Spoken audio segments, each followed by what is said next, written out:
Well, if you love the beautiful game out, Germany, England, or South Africa, this is the place to be. Hello and welcome to Game On, brought to you, of course, by Hollywood Bets. I am Caesar Mabena. So, we've got some interesting times, some interesting topics to get through. Firstly, let's start with what's happening out in England with Shane McGregor. Shane, interesting times from a Newcastle point of view.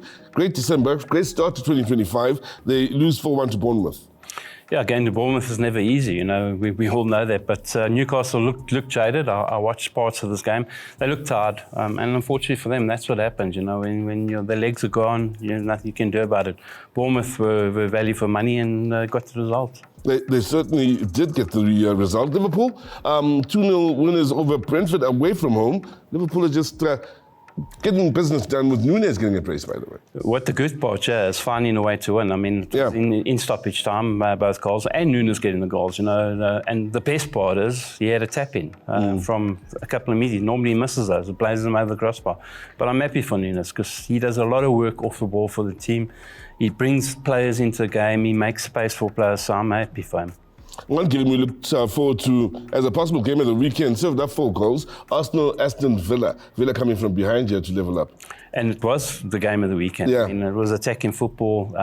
My one worry for Arsenal is now they're conceding goals. Remember the beginning of the year they weren't conceding, but they weren't scoring many. Now they're scoring, but also conceding. But, you know, Villa, different class this season. They've been fighting above, punching above their weights. They are a good team. That's also another good manager who's done a great job there. And having to come back and show the characters come back, that's brilliant. Now, Manchester City remain a talking point. They travel away to Ipswich, win 6-0 with 5 different goal scorers, but a clean sheet as well. Your thoughts on them?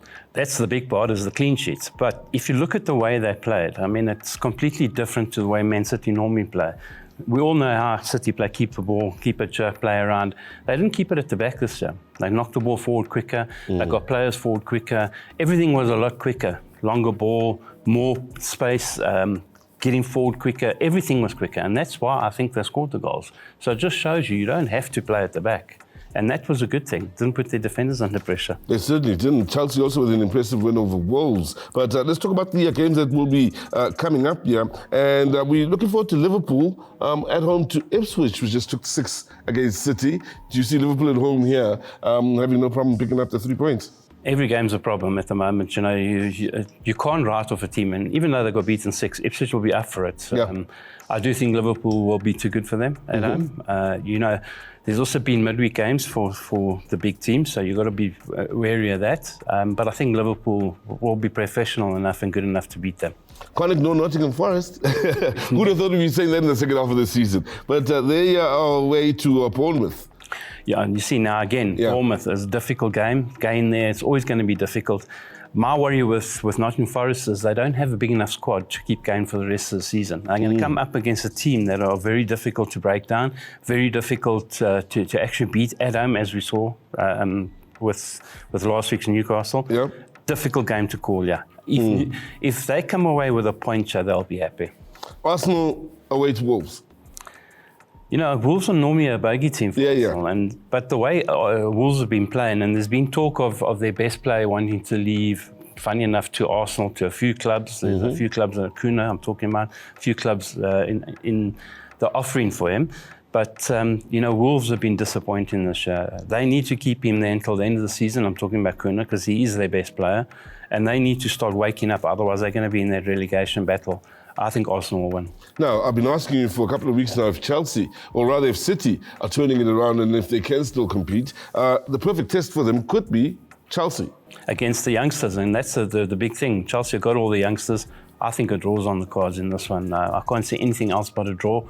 Chelsea have been doing well, punching above their weight, but with all those youngsters, it catches up to you sooner or later. Have City turned the corner? I'm not 100% sure. They went midweek in Europe and got beaten. So I'm not too sure if they turn the corner. I think a draw's on the cards for this. All of the sides that were in the running for, you know, the top 4, top of the table are basically playing their football today. Newcastle away to Southampton. Southampton, they've had their struggles. Can we expect Newcastle to bounce back here? Well, Southampton's had more than their struggles. They'll be disappointed if they don't. I put it that way, Newcastle, because how did you react from the week before the game? Southampton are desperate. They've been actually been playing very good football. I've watched them. They've actually been playing very good football at the moment. But, it depends on how Newcastle bounce back here. Could be a result for Southampton, I'm not too sure.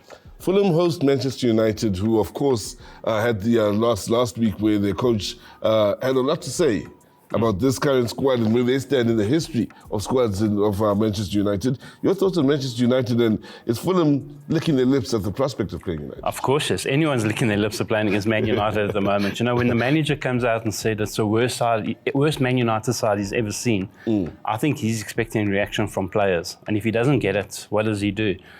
Going to Fulham, Craven Cottage, never easy. For me, good time to be playing Man United, a very good time. And I think Fulham will get the job done against them again. When you look at Manchester United, some of the problems many people are saying is when you look at the salary bill, it's amongst the highest in the league, if not the highest in the league. It's right up there with the top of them, with players that are, let's say, they've aged somewhat, and their contracts are going up to 2027, 2028, some of them, so you can't sell them. Yeah. Is it a point where they've shot themselves in the foot with how they've negotiated over the years to find themselves in this situation? It's been bad management over the years. Simply put, bad management, bad players brought in. When I say bad players, it's not quality of Man United. I've always said that. And that's been the biggest problem. And like you say, players, long-term contracts, huge money. These players don't care. Alex Ferguson came out. Really, do you think they don't care? Do you think it's a point of cruising? We're the highest earners in the league. What more do you want as a player, especially when you're playing for the so-called Man United, a big team? They're not worried about it. There's no pride.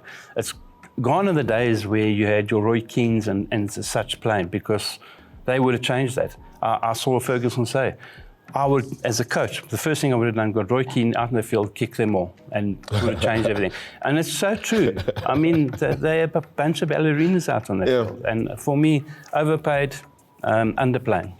Overpaid, underplaying. That's the scenario out in Manchester United. Well, for the rest of the league, there are some good news and some great results, of course, to keep us talking about it. We take a short break. Shane will be back later to discuss the Germans. On the other side of this, however, we have Jayesko Sana discussing the local game.